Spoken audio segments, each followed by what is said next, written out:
എല്ലാ പ്രേക്ഷകർക്കും astro for you Malayalam YouTube ചാനലിലേക്ക് സ്വാഗതം. നിങ്ങളെ വിട്ടുപോയ വ്യക്തി പൂർണ്ണമായി ഒരു തിരിച്ചുവരവ് ആ വ്യക്തിയെ സംബന്ധിച്ചുണ്ടാകുമോ? അതായത് നിങ്ങളെ വിട്ടുപോയ വ്യക്തിയുടെ പൂർണ്ണമായ തിരിച്ചുവരവ് ഉണ്ടാകുമോ എന്നാണ് നാം നോക്കുന്നത്. ഇഷ്ട വ്യക്തിയെ ആലോചിച്ചൊരു ഫയൽ തിരഞ്ഞെടുക്കുക. നിങ്ങൾക്കെല്ലാവർക്കും ഈ വീഡിയോ ഇഷ്ടപ്പെടുമെന്ന് കരുതുന്നു. ഇഷ്ടപ്പെട്ടാൽ ലൈക്ക് ചെയ്യുക, ഷെയർ ചെയ്യുക, സബ്സ്ക്രൈബ് ചെയ്യുക. ആദ്യത്തെ കുട്ടിയെ ഫയലായി സ്വീകരിച്ച ഒരു റീഡിങ്ങിലേക്കാണ് നാം പോകുന്നത്.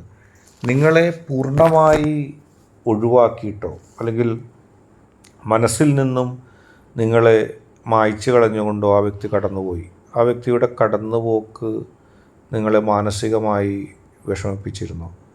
മാനസികമായി നിങ്ങൾക്ക് വിഷമം സമ്മാനിച്ചുകൊണ്ട് ആ വ്യക്തി കടന്നുപോയപ്പോൾ നിങ്ങൾക്ക് ദുഃഖമുണ്ടോ? നിങ്ങളുടെ മനസ്സിൻ്റെ ഉള്ളിൽ അതോർത്ത് നിങ്ങൾ ദുഃഖിക്കുന്നുണ്ടോ? നിങ്ങളുടെ മനസ്സ് എപ്പോഴാണ് അതിൽ നിന്ന് മുക്തി നേടുക എന്നൊക്കെ നോക്കി നിങ്ങൾ നിൽക്കുകയാണ്. അതിനിടയിൽ ആ വ്യക്തി തിരിച്ചു വരുമോ? ആ വ്യക്തിയുടെ മനസ്സ് നിങ്ങൾക്ക് തിരിച്ച് ലഭിക്കുമോ എന്നുള്ളതാണ്. ജീവിതത്തിൽ യാതൊരു തരത്തിലുള്ള കള്ളത്തരങ്ങളോ പറ്റിപ്പുകളോ ഒന്നും ചെയ്യാത്ത ഒരു വ്യക്തിയായിരുന്നു നിങ്ങളെ സംബന്ധിച്ച് നിങ്ങൾക്ക് ആ വ്യക്തിയോടുള്ള ഇഷ്ടം നിങ്ങളുടെ മനസ്സ് നിറയെ ഉണ്ടായിരുന്നു. നിങ്ങൾ സ്നേഹിച്ചു. ഏത് സമയവും ആ വ്യക്തിയെ കാണണമെന്ന് നിങ്ങൾ ആഗ്രഹിച്ചു. എപ്പോഴും ആ വ്യക്തിക്കൊപ്പം നിന്നുകൊണ്ട് തന്നെ മുന്നോട്ട് പോകാനാണ് നിങ്ങൾ ശ്രമിച്ചതും. പക്ഷേ ജീവിതത്തിൽ വലിയ തരത്തിലുള്ള ഒരു പ്രതിസന്ധി നിങ്ങളുടെ ജീവിതത്തിൽ ബാധിച്ചു. എല്ലാ പ്രതിസന്ധികളെയും തരണം ചെയ്തുകൊണ്ട്, എല്ലാ പ്രശ്നങ്ങളെയും തരണം ചെയ്തുകൊണ്ട് മുന്നോട്ട് പോകാനുള്ള നിങ്ങളുടെ ആർജവം അത് വല്ലാത്തതാണ്. പക്ഷേ മനസ്സിൽ നിന്ന് ആ വ്യക്തി പോകുന്നില്ല. നിങ്ങളുടെ മനസ്സിൽ നിന്നും ആ വ്യക്തി ഒഴിഞ്ഞു പോകുന്നില്ല.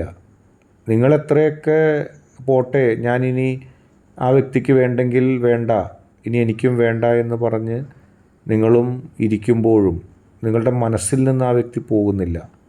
ആ വ്യക്തിക്ക് നിങ്ങളുടെ മനസ്സിൽ ഒരു സ്ഥാനം ഇപ്പോഴും നിങ്ങൾ നൽകിയിരിക്കുകയാണ്. നിങ്ങൾ വിചാരിച്ചാൽ പോലും ആ വ്യക്തിയെ നിങ്ങളുടെ മനസ്സിൻ്റെ ഉള്ളിൽ നിന്ന് മാറ്റുവാൻ നിങ്ങൾക്ക് സാധിക്കുന്നില്ല. അതൊരു വലിയ ഒരു മനോവേദനയായിട്ട് അവശേഷിക്കുകയാണ്. പൂർണ്ണമായി ഒഴിവാക്കി പോയ ആ വ്യക്തി തിരിച്ചു വരുമോ? തീർച്ചയായിട്ടും ആ വ്യക്തിക്ക് തിരിച്ചു വരേണ്ടി വരും. കാരണം നിങ്ങളെപ്പോലൊരു വ്യക്തിയെ, നിങ്ങൾ കൊടുത്തതുപോലൊരു സ്നേഹം മറ്റാർക്കും ആ വ്യക്തിക്ക് നൽകാൻ കഴിയില്ല. ആ വ്യക്തിക്ക് അങ്ങനെ നൽകുകയുമില്ല. പരിപൂർണമായും ആ വ്യക്തി നിങ്ങളുടെ ഒപ്പം നിൽക്കും. നിങ്ങൾക്കും ആ വ്യക്തിക്കും ഒരുമിച്ച് മുന്നോട്ട് പോകാൻ കഴിയും. പക്ഷേ അതൊരു അവസാന സ്റ്റേജിലായിരിക്കും. അതുവരെ നിങ്ങൾ കാത്തിരിക്കേണ്ടി വരും. പൂർണ്ണമായി ഒഴിവാക്കിപ്പോയ ആ വ്യക്തിക്ക് തിരിച്ചു വരേണ്ടി വരും. നിങ്ങളല്ലാതെ ഒരു അത്താണി ഇല്ലാത്ത അവസ്ഥയിലേക്ക് എത്തും. അത് നിങ്ങൾക്ക് കാണാൻ കഴിയും എന്നുള്ളത് ദൃശ്യമാകും, വ്യക്തമാകും. രണ്ടാമത്തെ ഫയൽ സ്വീകരിച്ചവരുടെ റീഡിങ്ങിലേക്ക് നമുക്ക് പോകാം. നിങ്ങളെ പൂർണ്ണമായി ഒഴിവാക്കിപ്പോയവർ തിരിച്ചെത്തുമോ എന്നുള്ളതാണ്. നിങ്ങൾക്കൊന്നുമില്ല, നിങ്ങളുടെ ഒപ്പം നിന്നാൽ ഒന്നും ലഭിക്കുകയില്ല എന്ന് പറഞ്ഞുകൊണ്ട് മനസ്സിലാക്കിക്കൊണ്ട് ഒരു ഘട്ടത്തിൽ പോയ ആളുകൾ നിങ്ങളെ അവഗണിച്ചു. നിങ്ങളവരെ ഒരുപാട് വിശ്വസിച്ചിരുന്നു. നിങ്ങൾ അവരല്ലാതെ മറ്റാരെയും കുറിച്ച് ചിന്തിക്കുകയോ അവരല്ലാതെ മറ്റാർക്കും നിങ്ങളുടെ മനസ്സ് കൊടുക്കുകയോ ഒന്നും ചെയ്തില്ല. നിങ്ങൾ വിചാരിച്ച് ജീവിതകാലം മുഴുവൻ അവർ എന്നെ സ്നേഹിച്ച് അല്ലെങ്കിൽ നിങ്ങളെ സ്നേഹിച്ച് കൂടെ ഉണ്ടാവുമെന്ന്. പക്ഷേ ഇടയിൽ വെച്ച് അവർ യാത്ര പറഞ്ഞു പോകുന്നു. ഇടയിൽ വെച്ച് അവർ നിങ്ങളോട് പിണങ്ങിപ്പോകുന്നത് പോലെ ആ വ്യക്തി മനസ്സിലാക്കാതെ പോകുന്നത് നിങ്ങളുടെ ഹൃദയത്തിൽ നിന്നും ഒരു വേദന ഉണ്ടായ ഒരു കാര്യമാണ്. ഏറ്റവും കൂടുതൽ ആ വ്യക്തിയെ നിങ്ങൾ സ്നേഹിച്ചു. നിങ്ങൾ ഹൃദയം തുറന്ന് എന്നെന്നും നന്ദി പറഞ്ഞു.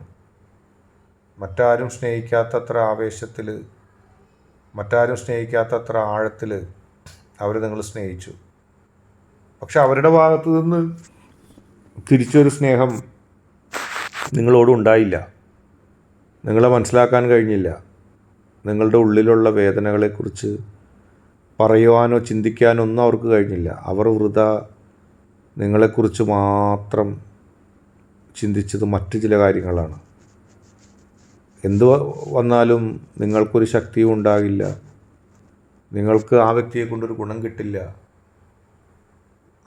ആ വ്യക്തി നേർവഴി കാണിച്ചില്ലെങ്കിൽ, പറഞ്ഞു തന്നില്ലെങ്കിൽ, സംരക്ഷിച്ചില്ലെങ്കിൽ നിങ്ങൾക്കൊരു ജീവിതം ഉണ്ടാകില്ല. നിങ്ങൾ പഠിക്കണം, അല്ലെങ്കിൽ എൻ്റെ മാത്രം ചിലവിൽ കഴിയണ്ട എന്നുള്ള രീതിയിലുള്ള ചിന്ത, നിങ്ങൾക്ക് പോകാൻ ഒരിടവുമില്ല എന്നുള്ള ചിന്തയിലൊക്കെ ആ വ്യക്തി നിങ്ങളോട് പെരുമാറി. അവസാനം നിങ്ങളെക്കാൾ നല്ല ഒരു ഇടം, ഒരു വ്യക്തി ഒക്കെ കിട്ടിയപ്പോൾ ആ വ്യക്തി നിങ്ങളെ വിഷമിപ്പിച്ചുകൊണ്ട് കടന്നുപോയി. നിങ്ങൾക്കത് താങ്ങാൻ കഴിയുന്നതിലപ്പുറമായിരുന്നു. നിങ്ങൾ എങ്ങനെ അത് സഹിക്കുമെന്ന് വിചാരിച്ച നിങ്ങളോട് സ്നേഹമുള്ളവരുണ്ടായിരുന്നു. പക്ഷെ എങ്ങനെയൊക്കെയോ നിങ്ങളതിനെ തരണം ചെയ്തു. നിങ്ങൾക്ക് ഈശ്വരൻ നൽകിയ ഒരു അനുഗ്രഹം അതുതന്നെയാണ്. ആ പരീക്ഷണ ഘട്ടങ്ങളെ തരണം ചെയ്ത് നിങ്ങൾ മുന്നോട്ട് പോകുന്നു. ഇനിയും ആ വ്യക്തി തിരിച്ചു വരുമോ? ഒരിക്കൽ നിങ്ങളെ വേണ്ടെന്ന് പറഞ്ഞുകൊണ്ട്, ഒരിക്കൽ നിങ്ങളെ തള്ളിക്കളഞ്ഞുകൊണ്ട് പോയവർ ഇനിയും തിരിച്ചു വരുമോ എന്നുള്ള ഒരു ചിന്ത തീർച്ചയായിട്ടും നിങ്ങളുടെ മനസ്സിൽ ഉണ്ട്, നിങ്ങളുടെ മനസ്സിൽ തോന്നുന്നുണ്ട്, നിങ്ങളുടെ മനസ്സിൽ അത് വല്ലാതെ കിടക്കുന്നുണ്ട്. വരുമോ ആ വ്യക്തി എന്നുള്ളതാണ്. തീർച്ചയായിട്ടും ആ വ്യക്തി എത്തിച്ചേരും. ആ വ്യക്തിക്ക് നിങ്ങൾ സംരക്ഷിക്കേണ്ട അവസ്ഥ ഉണ്ടാകും. തീർച്ചയായിട്ടും അത് നിങ്ങൾക്ക് ഈശ്വരൻ നൽകുന്ന അനുഗ്രഹമാണ്. അങ്ങനെ വന്നാൽ നിങ്ങൾ ആ വ്യക്തിയെ സ്നേഹിക്കും. കാരണം നിങ്ങൾക്ക് അങ്ങനെ ചെയ്യാതിരിക്കാൻ കഴിയില്ല. ഇന്നത്തെ വീഡിയോ നിങ്ങൾക്ക് എല്ലാവർക്കും ഇഷ്ടപ്പെട്ടു എന്ന് കരുതുന്നു. വീഡിയോ ഇഷ്ടപ്പെട്ടാൽ ലൈക്ക് ചെയ്യുക, ഷെയർ ചെയ്യുക, കൂടാതെ ചാനൽ സബ്സ്ക്രൈബ് ചെയ്യുക. നിങ്ങൾ നൽകുന്ന പിന്തുണയാണ് കൂടുതൽ വീഡിയോകൾക്ക് പ്രചോദനമാകുന്നത്. അതുകൊണ്ട് തന്നെ ഈ ചാനലിലെ വീഡിയോസ് ഇഷ്ടപ്പെട്ടാൽ ലൈക്ക് ചെയ്യുക, ഷെയർ ചെയ്യുക, സബ്സ്ക്രൈബ് ചെയ്യുക.